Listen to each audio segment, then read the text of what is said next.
궁금하나, 최 대리. 사실 나도 그게 무척이나 궁금했었다네. 그래서 사건 자료를 꼼꼼히 조사하다가 23명의 사망자 명부에서 한 가지를 발견했어. 당시 15살 소녀였던 전동래 씨가 부모님과 함께 교회 안에서 사망했다는 것을 말이야. 아, 맞다. 아까 마리안의 꿈에서 누군가 자신을 동네야 하고 부른다고 하셨죠? 강 코디가 무릎을 치며 말했다. 도박에 미쳐서 다른 것에는 일말의 관심도 없는 줄 알았더니 그건 또 아닌가 보구먼. 저 이제 도박 안 한다니까요. 그래서 다음은 어떻게 됐어요? 강 코디가 변명하듯 대답했다.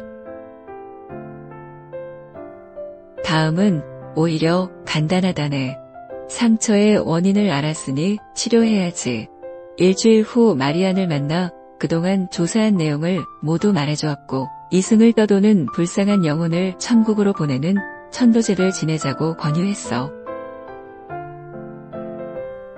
그녀는 흔쾌히 동의했고 부모님과 전 동래 씨의 이름을 새긴 나무패를 만든 뒤 나는 하늘에 기도를 올렸어. 기도가 끝난 후 마리아는 나무패를 끌어안고 얼굴이 아플 정도로 활짝 미소를 지었다네. 심지어 불타버린 교회도 그 정도로 환하게 빛나지는 못했을 거야. 아무리 그래도 박 선생님 이야기는 비약이 좀 심한 것 같습니다. 필리핀 여배우의 전생이 일제강점기에 학살당한 한국인 소녀였다는 것도 그렇고 꿈에서 동네야 하고 불렀다는 이유로 개인 신상을 확정짓기에는 증거가 턱없이 부족한 것 같은데요. 그럴 수 있겠지, 최 대리. 하지만 장교로 승진 못한 주임 원사가 성공한 것인지 조그만 동네은행 지점장이 목적한 바를 이룬 것인지는 오직 본인만이 알 수 있는 거라네. 그 후 마리안의 비서와 잠시 통화를 했는데 천도제를 지내고 나서 악몽은 사라졌고 그녀는 폭잠을 잔다고 하더군. 하지만 또 모르지. 내년 4월이 다가오면 불면증이 다시 시작될지. 사람의 운명은 그 누구도 알 수 없으니까 말이야.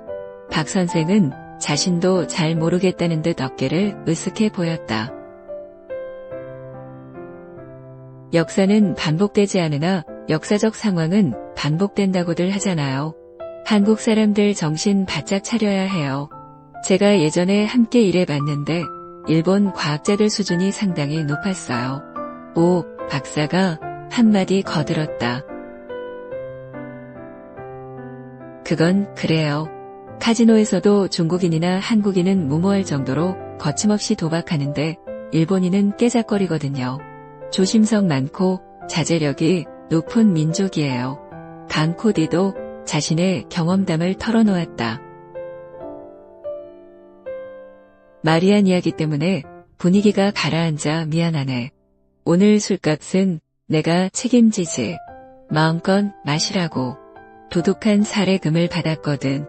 어이, 황 프로, 여기 술 좀 더 내오게.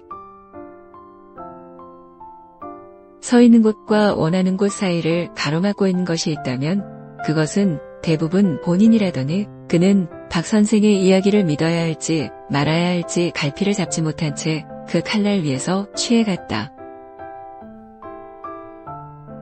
한국과 너무 다른 필리핀의 정서가 처음에는 황당하기도 하고 한심하게 느껴졌으나 삼총사를 만나 계속 이야기를 나누면서 그는 마치 마법에 빠진 개구쟁이처럼 사소한 것들을 신압으로 잊게 되었다. 예를 들면 약속 시간을 잘 지키지 않고 심지어 1시간을 늦어도 그러려니 하는 필리핀 사람들을 대하면서 처음에는 버럭 화를 냈으나 삼총사를 만난 후로는 만약 외계인과 함께 엘리베이터에 타면 무슨 이야기를 할까? 라는 상상에 빠져 느긋하게 기다리는 시간을 즐길 수 있게 된 것이다. 그러던 어느 날 후임자가 준비되었으니 한국으로 복귀하라는 인사발령을 회사로부터 통보받은 그는 한편으로는 시원했고 또 다른 한편으로는 삼총사를 더 이상 볼 수 없다는 생각에 섭섭한 마음을 감출 수 없었다. 귀국하기 며칠 전 조촐한 환송회가 준비되었다는 황프로의 연락을 받고 달려간 파란 무궁화에서 그는 삼총사의 허풍에 대한 자신의 소신이 흔들리는 것을 경험할 수 있었다.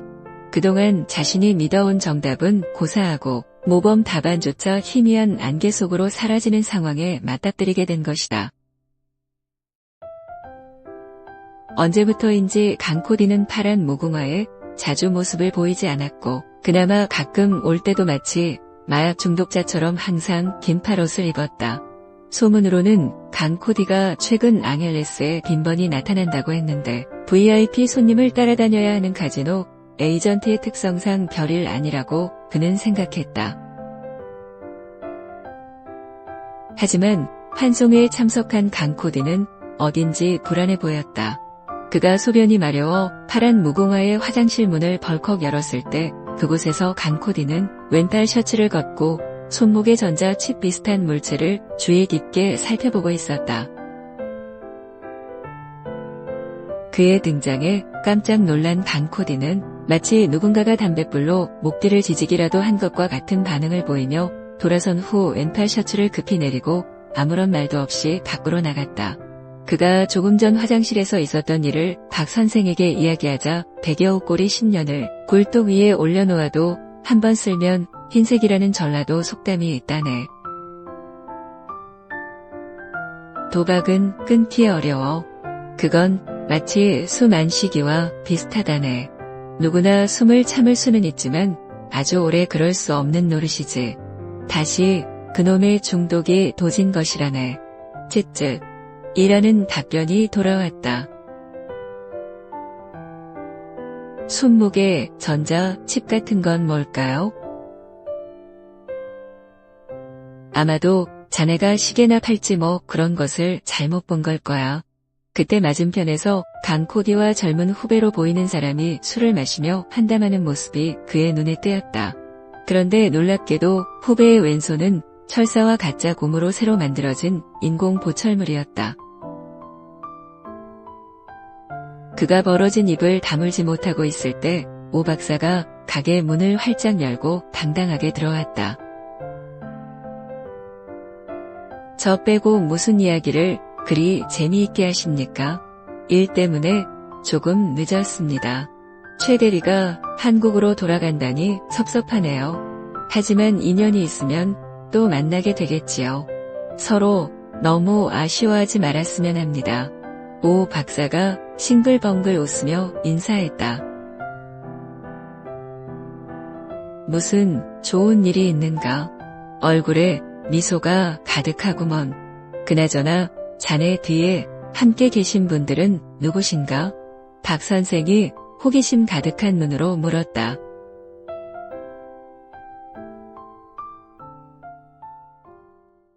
예전에 연구소에서 함께 일했던 동료와 그녀의 딸이에요. 세상이 좁다는 말이 그저 속담만은 아닌 것 같아요. 한국도 아니고 수천 킬로나 떨어진 마닐라에서 우연히 만나게 될 줄은 꿈에도 몰랐다니까요. 오 박사 뒤에 서 있던 여성과 딸이 고개를 숙여 가볍게 인사했다. 어서 오세요. 반갑습니다. 자리에 앉으세요. 이 집이 허름해 보여도 한국 전통 맛집으로 나름 유명합니다. 박 선생의 권유로 모녀가 합석했다. 자리에 앉은 모녀를 자세히 살펴보니 쌍둥이처럼 똑같이 생겼다는 것을 그는 발견할 수 있었다. 엄마와 딸이 닮은 것은 당연한 일이지만 닮아도 너무 닮았다는 것이 오히려 이질감을 줄 정도로 판박이었다.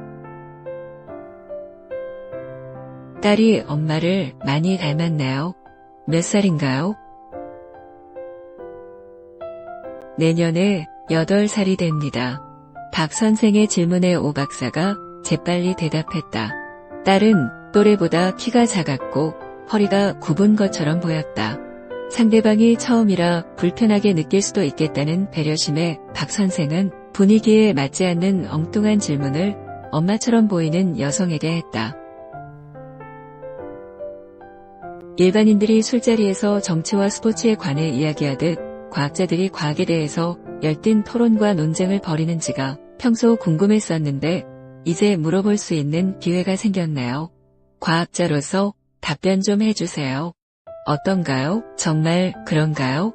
박 선생의 질문에 그녀는 말없이 쑥스러운 미소만 지었고 오 박사는 주의를 다른 곳으로 돌리려는 듯 가게 내부의 대형 TV를 가리키며 말했다. 말이 아니네요. 모두 고개를 돌려 TV를 바라보았고 그곳에서는 연예인 뉴스 한 토막이 나오고 있었다. 패션쇼를 위해 한국을 방문한 마리안이 일정에 없는 3.1 운동 순국기념관에 헌화했다는 내용이었다. 그때 박 선생이 나지막이 중얼거렸다. 사람의 운명은 누구도 알 수 없다니까.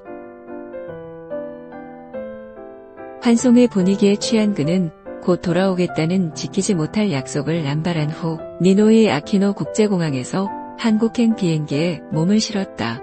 중요하지도 않은 사소한 만남이 한 사람의 의식을 바꿔 미래 전체가 바뀌는 일이 간혹 발생하곤 하는데 이 경우가 그런 사례였다.